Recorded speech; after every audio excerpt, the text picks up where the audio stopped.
الحمد لله رب العالمين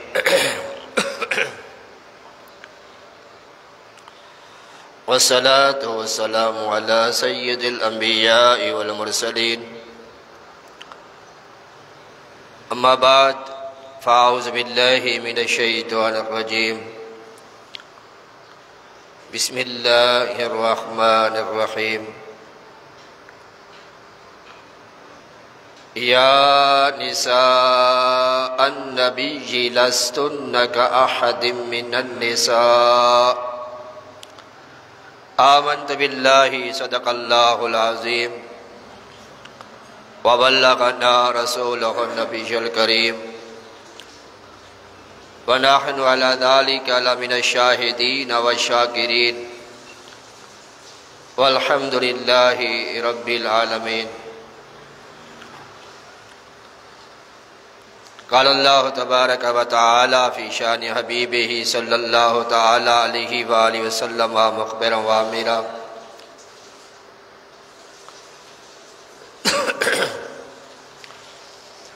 إن الله وملائكته يصلون على النبي يا أيها الذين آمنوا صلوا عليه وسلموا تسليما. درود پاک آواز بلند صلاۃ و سلام علیک یا سیدی یا رسول اللہ وعلی آلک و صحابک یا حبیب اللہ. الصلاۃ و سلام علیک یا سیدی یا نبی اللہ وعلی آلک و صحابک یا نور اللہ. الصلاة والسلام عليك يا رحمة للعالمين وعلى آلك وصحابك يا خاتم النبيين.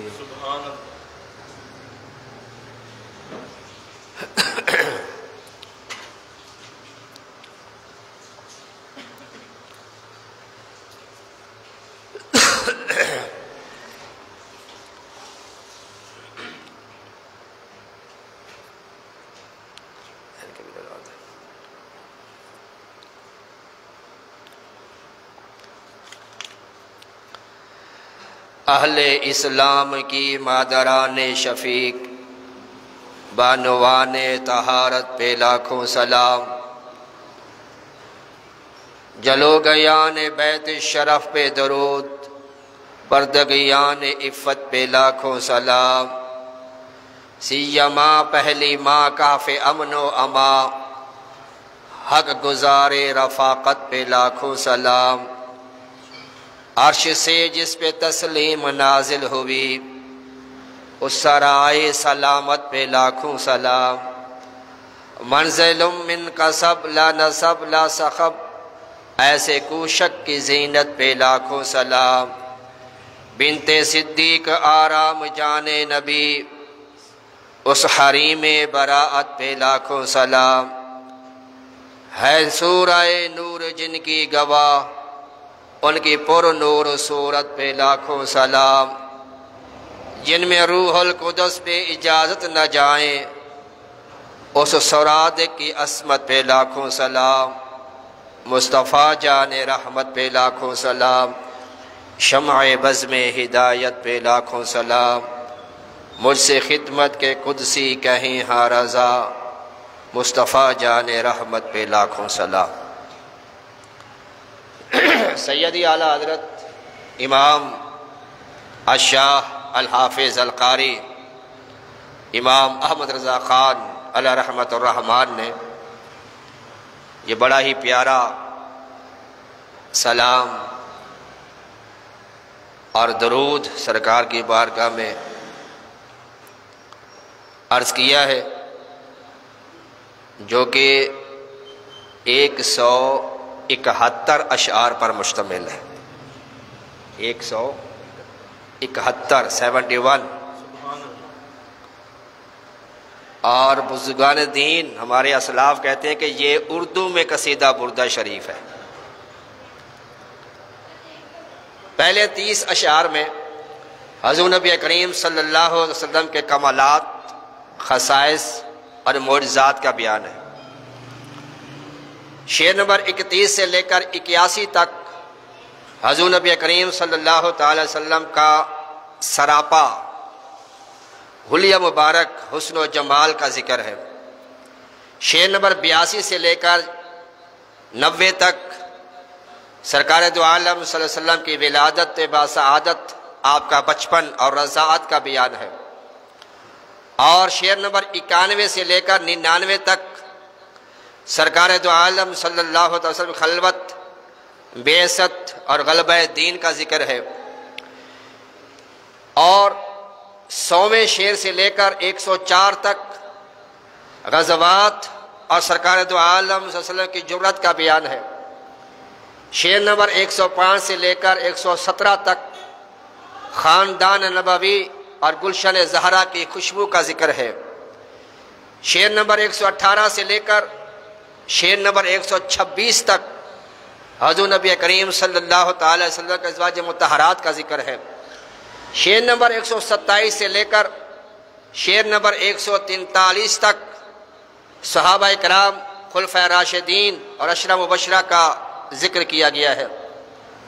شعر نمبر 144 سے لے کر 149 تک تابعین کا ذکر اور آل رسول کا ذکر ہے۔ شعر نمبر 150 سے لے کر 151 ائمہ اربعہ کا ذکر ہے۔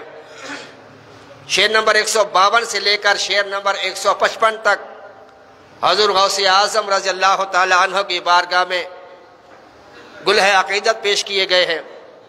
شعر نمبر 156 سے لے کر شعر نمبر 161 تک مشائخ سلسلہ کا ذکر کیا گیا، اور 162 سے لے کر 165 تک تمام امت مسلمہ، اہل سنت، والدین اور دوست احباب کا ذکر کیا گیا، اور پھر آخر میں سیدی اعلیٰ حضرت امام احمد رضا خان رحمت اللہ تعالی علیہ نے اپنا ذکر کیا، اور مقطع میں فرماتے ہیں مجھ سے خدمت کے قدسی کہیں ہاں رہا اے رضا، مجھ سے خدمت کے قدسی فرشتے، مجھ سے خدمت کے قدسی کہیں ہاں رضا، مصطفیٰ جان رحمت پہ لاکھوں سلام۔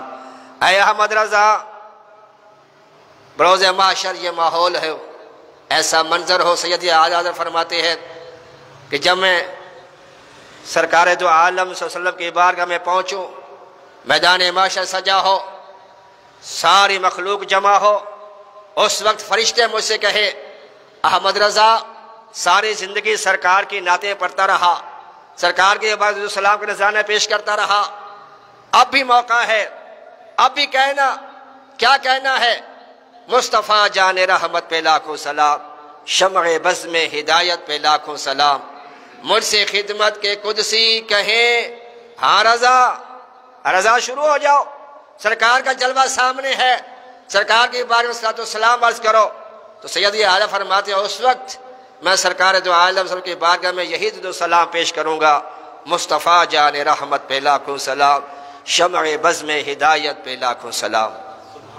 تو یہ سیدی اعلیٰ کا ایسا کلام ہے، ایسا سلام ہے، اور جس رضا نے لکھا ہے یہ پیارا سلام، جس رضا نے لکھا ہے یہ پیارا سلام، ان کی پر و نور و تربت پہ لاکھوں سلام۔ یہ صرف ہندوستان کے اندر نہیں پڑھا جا رہا، دنیا میں، عرب کے اندر، عجم کے اندر، وہ لوگ جو اردو جانتے بھی نہیں ہیں، وہاں بھی سیدی اعلیٰ حضرت یہی صلاۃ و سلام پڑھا جاتا ہے۔ اللہ تعالی ہمیں سیدی اعلیٰ حضرت رحمت اللہ علیہ کی تعلیمات پر عمل کرنے کی توفیق عطا فرمائے۔ تو سیدی اعلیٰ حضرت کے 8 اشعار جو ازواج مطہرات کے حوالے سے ہے، جنت کے 8 دروازوں کی نسبت سے میں نے پڑھے ہیں۔ سیدی اعلیٰ فرماتے ہیں اہل اسلام کی مادران شفیق، یعنی اہل اسلام کی مہربان مائیں، امہات المومنین، سرکار دو عالم ازواج مطہرات، بانوان طہارت پہ لاکھوں سلام، ایسی نیک پاک باز خواتین پر لاکھوں سلام۔ جلو گیان بیت و شرف پہ درود، اس بزرگی والے گھر میں تشریف فرما، یہ عظیم ہستیں پرد گیان عفت پہ لاکھوں سلام، اور سیما خصوصاً بالخصوص سیما پہلی ماں کیف امن و اما حق گزارے رفاقت پہ لاکھوں سلام سیدہ خدیجہ الکبریٰ رضی اللہ تعالی عنہا کا ذکر کیا گیا۔ عرش سے جس پہ تسلیم نازل ہوئی اس سرائے سلامت پہ لاکھوں سلام، یعنی سیدہ عائشہ صدیقہ رضی اللہ تعالی عنہا۔ منزلوں من کسب لا نسب لا سخب، ایسے کوشک کی زینت پہ لاکھوں سلام۔ بنت صدیق آرام جان نبی، اس حریم براعت پہ لاکھوں سلام۔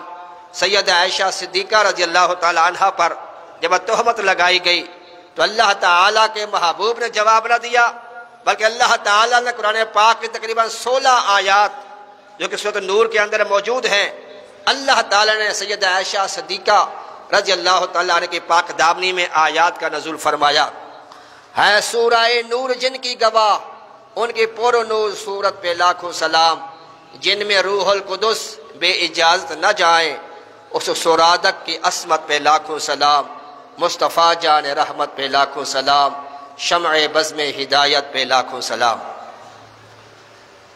سورۃ احزاب کی آیت نمبر 32 کا کچھ حصہ تلاوت کیا ہے، اس میں اللہ تبارک و تعالی ارشاد فرماتا ہے، یا نساء النبی، اے نبی صلی اللہ علیہ وسلم کی بیویوں، لستن کاحد من النساء، تم اور عورتوں کی طرح نہیں ہو، تمہارا مقام، تمہارا مرتبہ اور عورتوں سے بلند ہے، تمہیں ایک خاص فضیلت اور ایک خاص عظمت حاصل ہے۔ کس وجہ سے؟ کہ تم میرے محبوب صلی اللہ تعالی وسلم کی گھر والیاں ہو۔ انبیاء کرام اور ایک عام آدمی اور امتی میں انتہا درجے کا فرق ہوتا ہے۔ انبیاء کرام وہ اللہ تعالیٰ کے خلیفہ اور زمین پر اس کے نائب ہوتے ہیں، نبوت اور رسالت کی بھاری ذمہ داری ان کے کاندھوں پر ہوتی ہے۔ عام آدمی کی نسبت انہیں کئی اضافی کام کرنے پڑتے ہیں۔ مثال کے طور پر ہمارے اوپر 5 نمازیں فرض ہیں۔ روزانہ کتنی نمازیں فرض ہیں جی؟ 5 نمازیں، فجر، ظہر، عصر، مغرب اور عشاء۔ لیکن حضور نبی کریم صلی اللہ علیہ وسلم پر 5 نہیں بلکہ 6 نمازیں فرض تھی۔ تہجد کی نماز بھی آپ پر فرض تھی۔ اسی طرح زکوٰۃ کا معاملہ ہے۔ ایک غریب آدمی، مستحق آدمی، فقیر آدمی زکوٰۃ لے سکتا ہے، مگر حضور نبی کریم صلی اللہ علیہ وسلم اور آپ کی آل زکوٰۃ نہیں لے سکتی۔ میں اور آپ صاحب نصاب ہونے پر زکوٰۃ جو ہے وہ دیتے ہیں، لیکن زکوٰۃ لے نہیں سکتے۔ جو صاحب نصاب ہے جس میں زکوٰۃ فرض ہے وہ زکوٰۃ دے گا تو صحیح، لیکن زکوٰۃ لے نہیں سکتا کہ وہ مستحق نہیں ہے۔ اسی طرح اہل بیت جو ہے، آل رسول جو ہے، یہ زکوٰۃ دے تو سکتے ہیں لیکن زکوٰۃ لے نہیں سکتے۔ لیکن حضور نبی کریم صلی اللہ علیہ وسلم کی شان وہ شان ہے کہ آپ نہ زکوٰۃ دیتے ہیں اور نہ ہی زکوٰۃ لیتے ہیں۔ دیتے اس لیے نہیں ہے کہ آپ نے کبھی مال جمع ہی نہیں کیا جس میں زکوٰۃ فرض ہوتی، اور دوسری وجہ یہ ہے کہ زکوٰۃ کا مال غلام کو نہیں دیا جا سکتا۔ تو ساری دنیا تو سرکار کی غلام ہے، اگر میرے آقا پہ زکوٰۃ فرض ہوتی تو میرے آقا دیتے کس کو؟ سارے کائنات تو آپ کی غلام ہے، غلام کو زکوٰۃ دی نہیں جا سکتی، اس لیے آپ نے زکوٰۃ نہ تو دی ہے اور نہ ہی زکوٰۃ آپ نے لی ہے۔ اسی طرح مرنے کے بعد ہماری میراث، ہمارا ترکہ تقسیم ہوتا ہے، مگر انبیاء کرام کی میراث تقسیم نہیں ہوتی۔ ہم میں سے کوئی انتقال کر جائے تو بیوہ عدت گزارنے کے بعد دوسرا نکاح کر سکتی ہے، مگر حضور نبی کریم صلی اللہ علیہ وسلم کے ازواج مطہرات، سرکار کی ازواج مطہرات حضور کے وصال کے بعد کسی اور سے نکاح کرنا ان کے لیے جائز نہیں تھا۔ حضور نبی کریم صلی اللہ علیہ وسلم کو پہلے نبیوں کی طرح ازواج کے ساتھ، کثرت ازواج کے ساتھ جو ہے وہ نکاح کرنے کی اجازت مرحمت فرمائی گئی۔ داؤد علیہ السلام کی 100 بیویاں تھیں، حضرت سلیمان علیہ السلام کی 300 بیویاں تھیں۔ مدارج النبوت میں ہے کہ حضور نبی کریم صلی اللہ علیہ وسلم کو اللہ تعالیٰ نے 30 سے 40 مردوں کی قوت عطا فرمائی تھی، اور جنتی کو بھی جب یہ مسلمان دنیا میں جائیں گے تو وہاں ان کو 40 مردوں کے برابر طاقت دی جائے گی، لیکن میرے آقا کو دنیا کے اندر یہ حاصل تھی، اور میرے آقا صلی اللہ علیہ وسلم نے متعدد نکاح فرمائے، اور یہ 11 خوش نصیب ہیں جنہیں امہات المومنین ہونے کا شرف حاصل ہوا۔ ان میں سے 6 ازواج جو ہیں وہ قبیلہ قریش کے اونچے گھرانوں کے چشم و چراغ تھے۔ یہ بھی مسئلہ یاد رکھیں کہ نبی کی جو بیوی ہوتی ہے وہ کافر تو ہو سکتی ہے، نبی کی بیوی کافر تو ہو سکتی ہے لیکن بدکارہ نہیں ہو سکتی، زانیہ نہیں ہو سکتی، فاحشہ نبی کی بیوی نہیں ہو سکتی۔ جیسے حضرت نوح علیہ السلام اور حضرت لوط علیہ السلام، ان کی جو بیویاں تھیں وہ کافر تھیں، دونوں کا قرآن پاک میں ذکر ہے۔ سورۃ تحریم کے آیت نمبر 10 میں وَقِيلَ ادْخُلُوا النَّارَ مَعَ الدَّاخِلِينَ، ان دونوں عورتوں سے فرمایا گیا کہ تم دونوں عورتیں جہنم میں داخل ہو جاؤ داخل ہونے والوں کے ساتھ، جس طرح کافروں کا جہنم میں داخل کیا جائے گا، ان دونوں عورتوں کو جو ہے وہ جہنم میں ڈالا جائے گا کہ یہ کافر تھی۔ اس سے یہ مسئلہ بھی پتہ چلا کہ جو نسبت کسی اچھے انسان کے ساتھ ہو، اگر ایمان درست نہیں ہے، عقیدہ درست نہیں ہے، خیالات درست نہیں ہے، تو وہ نسبت اس کو فائدہ نہیں دیتی۔ حالانکہ وہ نبی کی بیویاں تھیں، لیکن چونکہ ایمان والی نہیں تھی، عقیدہ درست نہیں تھا، لہٰذا اللہ تعالیٰ نے نسبت کو نہیں دیکھا، ان کا ایمان نہ ہونے کی وجہ سے اللہ نے ان دونوں کو بھی جہنم میں جانے کا حکم ارشاد فرمایا۔ تو 6 عورتیں وہ ہیں جو قبیلہ قریش سے میرے آقا صلی اللہ علیہ وسلم سے لیں، قریش سے لیں، اور آپ نے ان سے نکاح فرمایا۔ سب سے پہلے حضرت خدیجہ بنت خویلد رضی اللہ تعالی عنہ، دوسری حضرت عائشہ بنت ابی بکر صدیق رضی اللہ تعالی عنہ، جن سے میرے آقا نے سن 2 ہجری میں نکاح فرمایا، اور ان کا وصال سن 54 ہجری میں ہوا۔ تیسری حضرت حفصہ بنت عمر فاروق رضی اللہ تعالی عنہ، ان سے میرے آقا نے سن 3 ہجری میں نکاح فرمایا، اور ان کا وصال سن 45 ہجری میں ہوا۔ حضرت ام حبیبہ بنت ابو سفیان، ان سے میرے آقا صلی اللہ علیہ وسلم نے سن 6 ہجری میں نکاح فرمایا، اور ان کا وصال سن 56 ہجری میں ہوا۔ حضرت ام سلمہ بنت ابو امیہ رضی اللہ تعالی عنہ، ان سے میرے آقا نے سن 6 ہجری میں نکاح فرمایا، اور ان کا وصال سن 59 ہجری میں ہوا۔ چھٹی خاتون جو قبیلہ قریش سے تھی حضرت سودا بنت زمع رضی اللہ تعالی عنہ، اور 4 کا تعلق عرب کے دوسرے قبائل سے تھا۔ ایک حضرت زینب بنت جہش، ان سے میرے آقا نے سن 5 ہجری میں نکاح فرمایا، اور سن 20 ہجری میں ان کا وصال ہوا۔ دوسری حضرت میمونہ بنت حارث رضی اللہ تعالی عنہ، ان سے میرے آقا نے سن 7 ہجری میں نکاح فرمایا، اور ان کا وصال سن 52 ہجری میں ہوا۔ حضرت زینب بنت خزیمہ رضی اللہ تعالی عنہ، ان سے نکاح میرے آقا نے سن 3 ہجری میں فرمایا، اور ان کا وصال سن 4 ہجری میں ہوا، یعنی 1 سال سرکار کے جو ہے وہ حیات زہری میں رہی۔ حضرت جویریہ بنت حارث رضی اللہ تعالیٰ عنہ، ان کا نکاح سن 6 ہجری میں ہوا، اور سن 56 ہجری میں ان کا وصال ہوا۔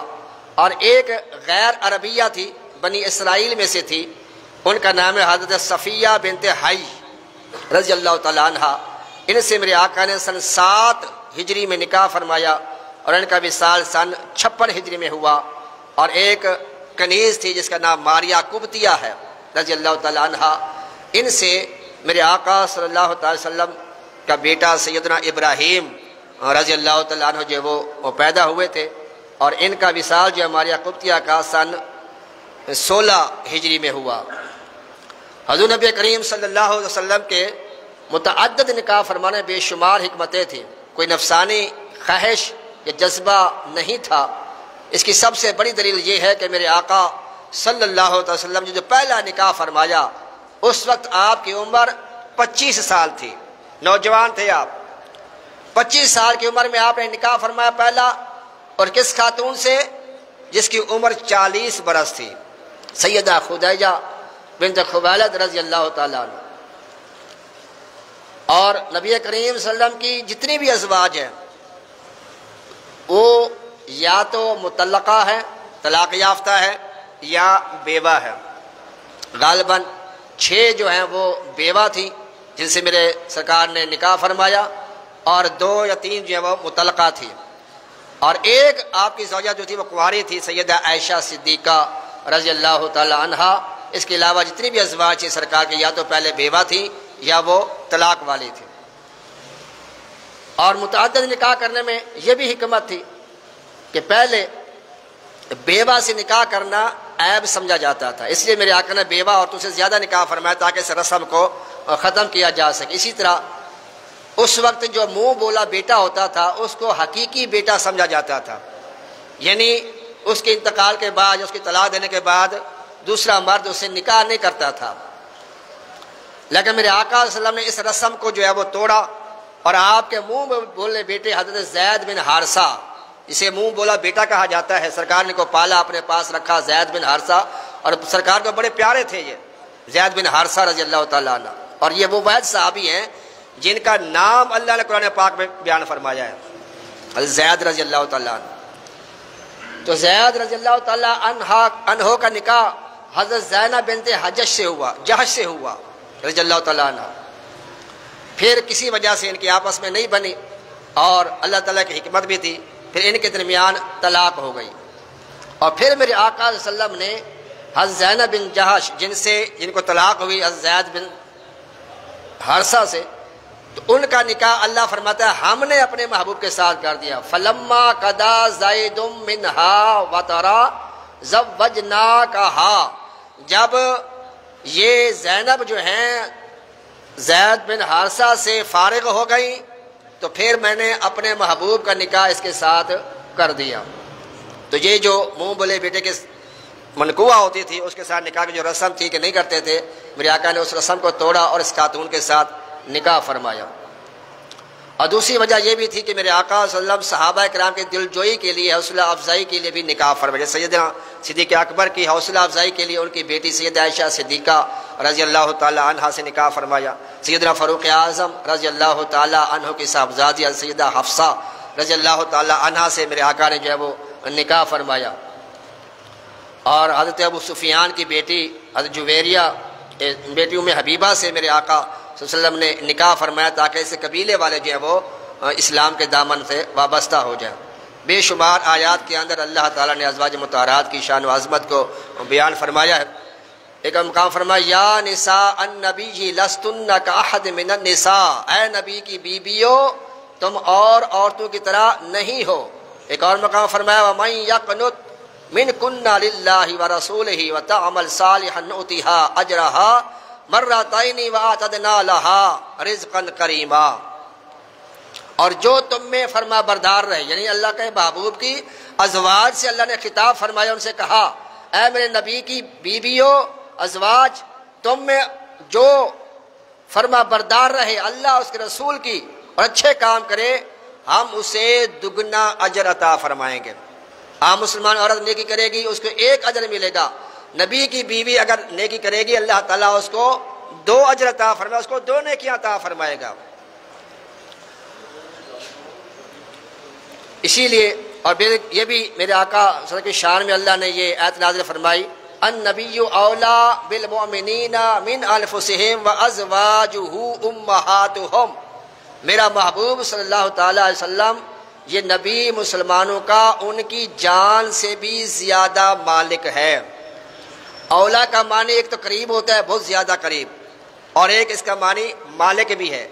النبی اولا بالمؤمنین من انفسہم، ایک مطلب تو یہ ہے کہ میرا نبی جو ہے وہ مومنین کی جانوں سے بھی زیادہ اس کے قریب ہے، جان سے بھی زیادہ میرا محبوب تمہارے قریب ہے۔ اسی لیے تو فرمایا گیا لقد جاءکم رسول من انفسکم عزیز علیہ ما عنتم حریص علیکم بالمؤمنین رؤوف الرحیم، تو یہ جانوں سے بھی زیادہ قریب ہے میرے آقا صلی اللہ تعالی علیہ وسلم۔ جان ہے جان کیا نظر آئے، جان ہے جان کیا نظر آئے، کیوں عدو گرد غار پھرتے ہیں وہ سوئے لالا زار پھرتے ہیں تیرے دن اے بہار پھرتے ہیں۔ تو تو میرے آقا مومنوں کی جانوں کے قریب بھی ہیں اور مومنوں کی جانوں کے مالک بھی ہیں. جس کسی کے بارے میں میرے آقا کوئی فیصلہ فرما دیں اس کو ماننا ہی پڑے گا. اسی طرح یہ جو فرمایا گیا ازواجہ امہاتہم، نبی کی جو بیویاں ہیں یہ تمہاری مائیں ہیں. تو یہ مائیں جو ہیں یہ احترام کی وجہ سے ہے، تعظیم اور تکریم کے لحاظ سے ماں کا درجہ دیا گیا ہے. ماں کے جو احکامات ہوتے ہیں وہ والے نہیں ہیں جو ماں کے اوپر شرعی احکامات لاگو ہوتے ہیں. جیسے ہماری ماں ہے، ہماری ماں جو بچے پیدا ہوں گے وہ ہمارے کیا ہوں گے؟ بہن بھائی ہوں گے. لیکن جو نبی پاک کی ازواج ہیں وہ ہماری مائیں تو ہیں، لیکن ان کے جو بچے پیدا ہوئے، بیٹیاں بیٹے پیدا ہوئے، ہمارے بھائی بہن نہیں ہیں. یعنی مائیں جو ہیں وہ احترام کی وجہ سے، تکریم اور تعظیم کی وجہ سے اللہ فرمائے تمہاری ماں کا درجہ رکھتے ہیں. جس طرح تم اپنی ماؤں کا احترام کرتے ہو، اپنی ماؤں سے بڑھ کر میرے محبوب کی نبیوں کو ماں سمجھتے ہو، ان کا احترام، ان کی تعظیم اور ان کو توقیر کیا کرو. تو احترام اور تعظیم کے لحاظ سے آپ مائیں ہیں، نہ کہ رشتے کے لحاظ سے ہماری مائیں. اگر وہ رشتے کے لحاظ سے ہماری مائیں ہوتی، یوں سمجھ جسمانی مائیں نہیں ہیں وہ ہماری روحانی مائیں ہیں، یوں سمجھ لیں آسانی کے لیے. آپ ہماری جسمانی مائیں نہیں، جسمانی ماں کی جو اولاد ہوتی ہے اس کے ساتھ نکاح کرنا جائز نہیں ہے. لیکن میرے آقا کے جو ازواج ہیں، ان کی جو بیٹیاں ہیں، ان کی نکاح امتیوں کے ساتھ ہوئے. جیسے سرکار دو عالم وسلم کی بیٹی سیدہ فاطمہ زہرا کا نکاح مولا علی سے ہوا. اگر یہ حقیقی ماں ہوتی تو یہ بہن بنتی ہے مولا علی کے، لہٰذا نکاح نہ ہو سکتا. تو یہ احترام کی وجہ سے اللہ نے فرمایا کہ یہ تمہاری مائیں ہیں، شریعت کے لحاظ سے حقیقی ماں کا درجہ نہیں ہے. اسی طرح جو کہ آج 11 رمضان المبارک ہے اور 10 رمضان کو سیدہ خدیجہ الکبریٰ رضی اللہ تعالیٰ عنہ کا وصال کو جو کل کا دن گزر گیا تو ان کے وصال کا دن تھا. تو آج انشاءاللہ انہی کا ذکر خیر جو ہے کیا جائے گا. سیدہ خدیجہ رضی اللہ تعالیٰ عنہ، ان کی ولادت عام الفیل سے 15 سال پہلے ہوئی. والد کا نام خویلد ہے اور والدہ کا نام فاطمہ ہے. سیدہ خدیجہ کا لقب صدیقہ، طاہرہ اور الکبریٰ ہے. کنیت آپ کی ام ہند اور ام القاسم ہے. حضرت قاسم رضی اللہ تعالیٰ عنہ جو ہیں حضور نبی کریم کے نکاح فرمانے کے 5 سال کے بعد پیدا ہوئے. یعنی سرکار کی جب عمر 30 سال ہوئی تو یہ پیدا ہوئے حضرت قاسم رضی اللہ تعالیٰ. لیکن شیر خارگی میں ہی ان کا جو ہے وہ بچپن میں ان کا جو ہے وہ انتقال ہو گیا تھا. اور ان کو دفنانے کے بعد جب سرکار جو عالم وسلم گھر واپس ہے تو سیدہ خدیجہ رضی اللہ تعالیٰ عنہ ماں تھی، اداس تھی، غمگین تھی. تو انہوں نے عرض کی یا رسول اللہ کاش میرا بیٹا کم از کم دودھ کی مدت پوری کر لیتا. ان ایام رضاعت جو ہے 2 سال حولین کاملین، بچے کو دودھ 2 سال پلانا یہ اللہ تعالیٰ نے حکم دیا ہے. تو یہ 2 سال دودھ تو پی لیتا، اس سے پہلے یہ فوت ہو گیا، انتقال ہو گیا ان کا. تو میرے آقا صلی اللہ تعالیٰ علیہ وسلم نے ارشاد فرمایا کہ تمہارے بیٹے کو اللہ تعالیٰ نے جنت میں ڈیوٹی لگا دیا، حوریں اپنا دودھ پلا رہی ہیں، اگر کہو تو میں تمہیں دکھا بھی سکتا ہوں. تو سیدہ خویلد سیدہ خدیجہ نے عرض کیا یا رسول اللہ جو آپ فرما رہے ہیں حق اور سچ ہے، مجھے دیکھنے کی ضرورت نہیں ہے.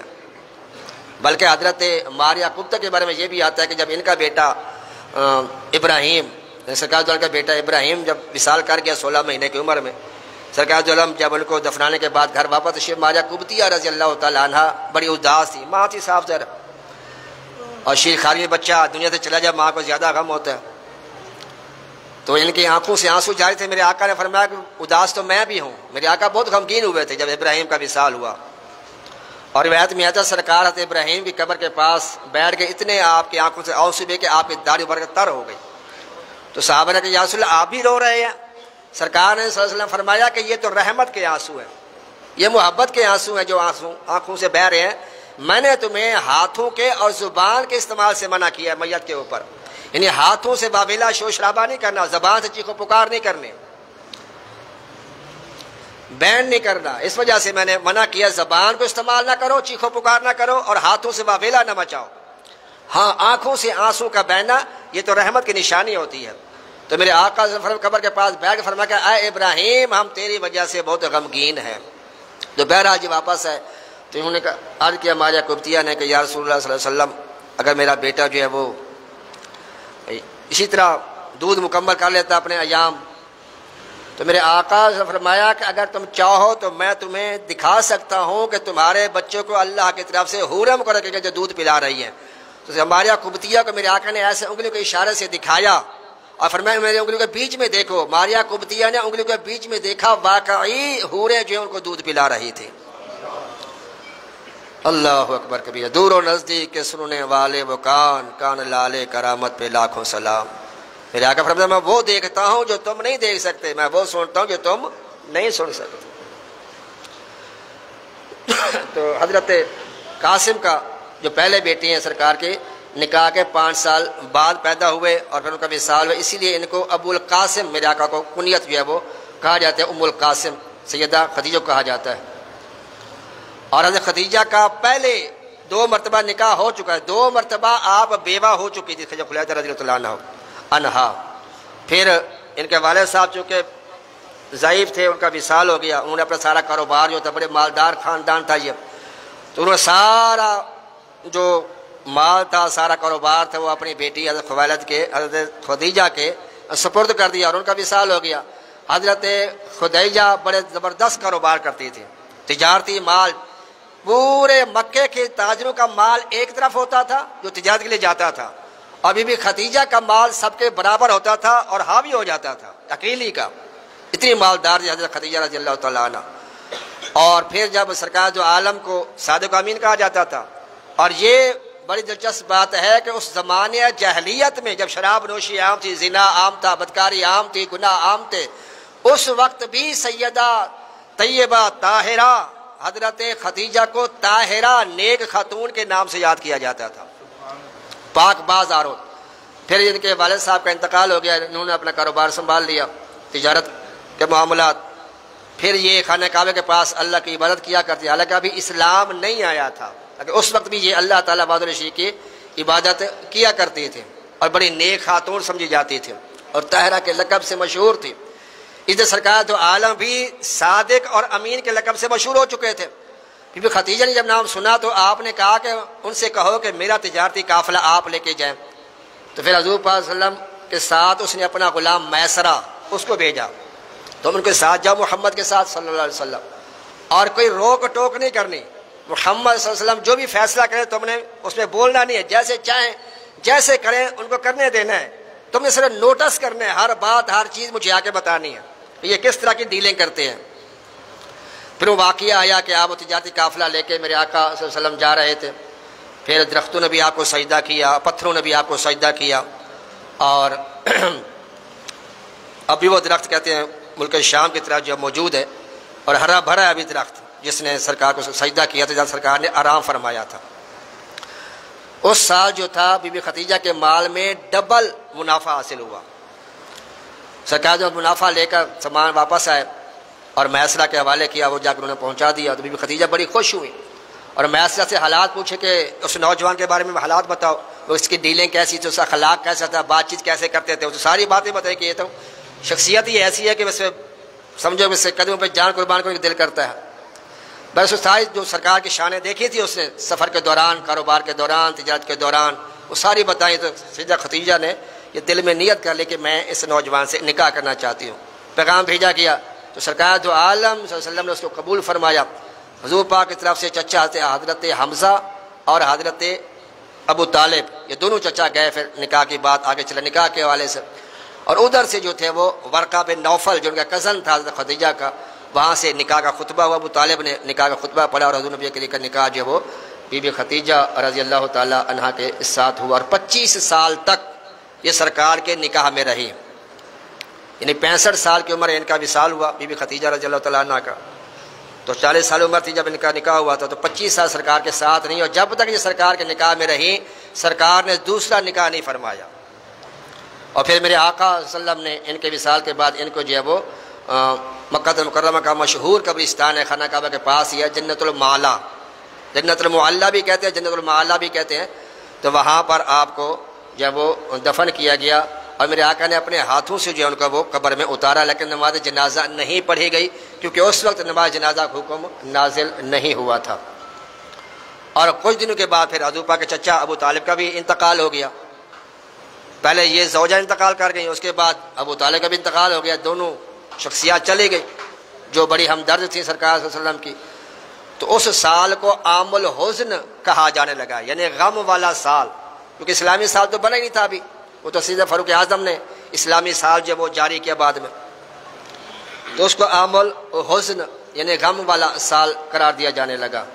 اور جب قریش نے جب کفار مشرقین نے اہل قریش کا جو ہے وہ مقاطع کیا، بائیکاٹ کیا، سوشل بائیکاٹ کیا، کھانے پینے کی چیزیں سب بند کر دیں، تو یہ 3 سال تک ایک گھاٹی ہے شیب بن ابی طالب، وہاں پر یہ سیدہ خدیجہ بھی آپ کے ساتھ ہی رہی. حالانکہ مالدار خاتون تھی، سب کچھ تھی، لیکن قریش کا بائیکاٹ کیا گیا تھا. 3 سال تک اس گھاٹی میں جو تھے یہ اہل قریش وہاں پر رہے، اور اس عرصے میں ان لوگوں کو پتے کھانے تک جو وہ نوبت آئی درختوں کے. بہرحال جس کا قرآن پاک میں ذکر بھی ہے، لِإِيلَافِ قُرَيْشٍ إِيلَافِهِمْ رِحْلَةَ الشِّتَاءِ وَالصَّيْفِ فَلْيَعْبُدُوا رَبَّ هَٰذَا الْبَيْتِ الَّذِي أَطْعَمَهُم مِّن جُوعٍ وَآمَنَهُم مِّن خَوْفٍ. یہ اسی واقعے کی طرف ہے. شیب بن ابی طالب جو واقعہ ہوا تھا 3 سال تک جو اہل مکہ نے بائیکاٹ کیا تھا، اس کا ذکر کیا گیا ہے. حضور نبی کریم صلی اللہ تعالیٰ علیہ وآلہ وسلم نے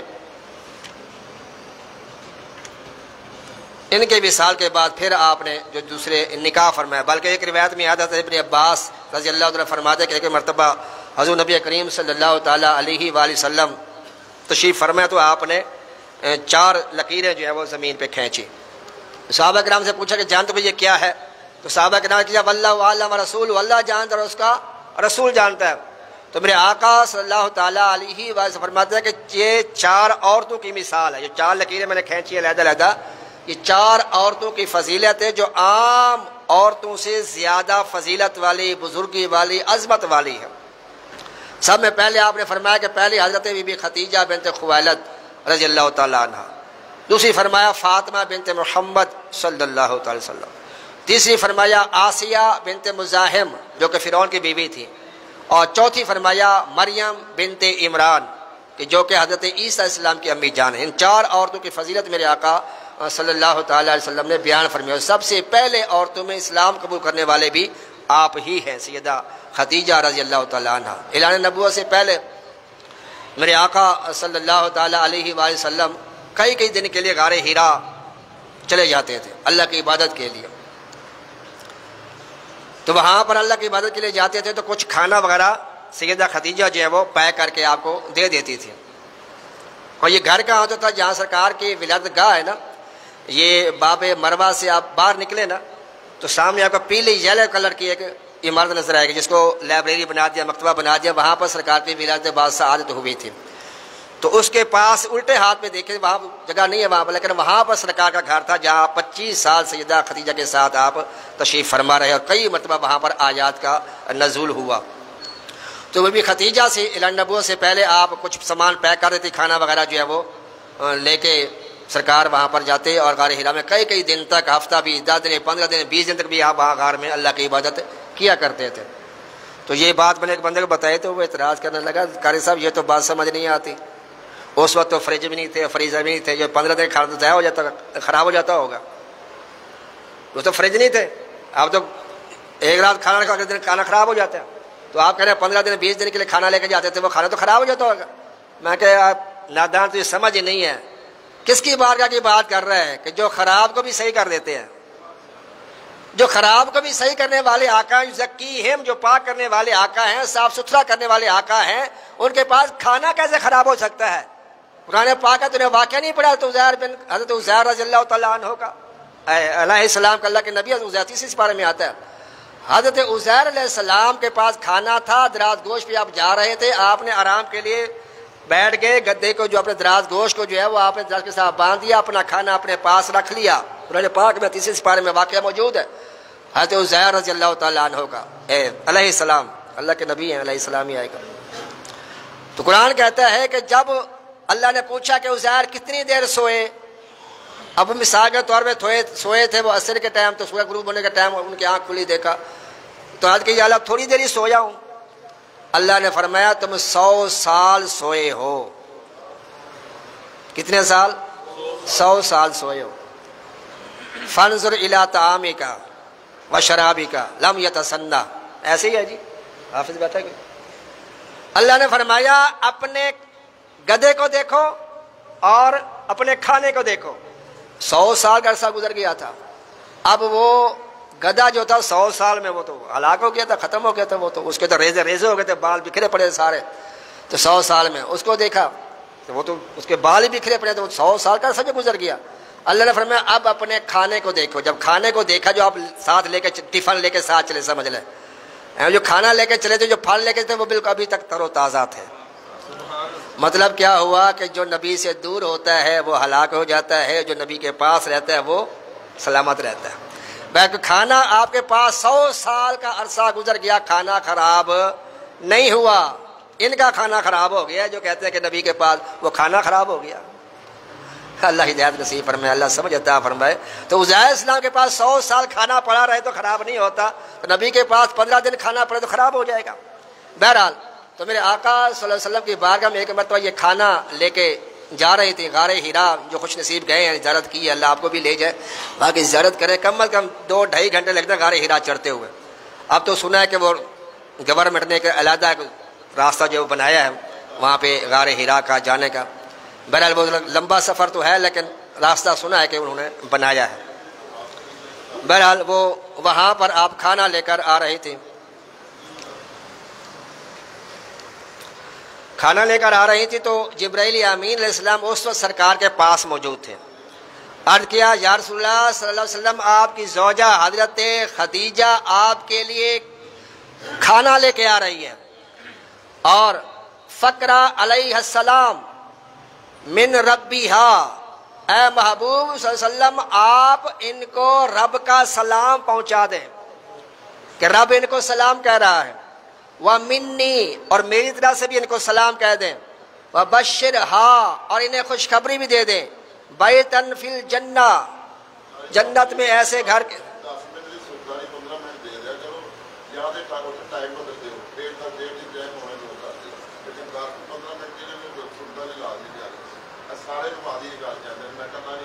وَمَا عَلَيَّ إِلَّا الْبَلَاغُ سُنَّتِ ادا فرمائے الصلاۃ والسلام۔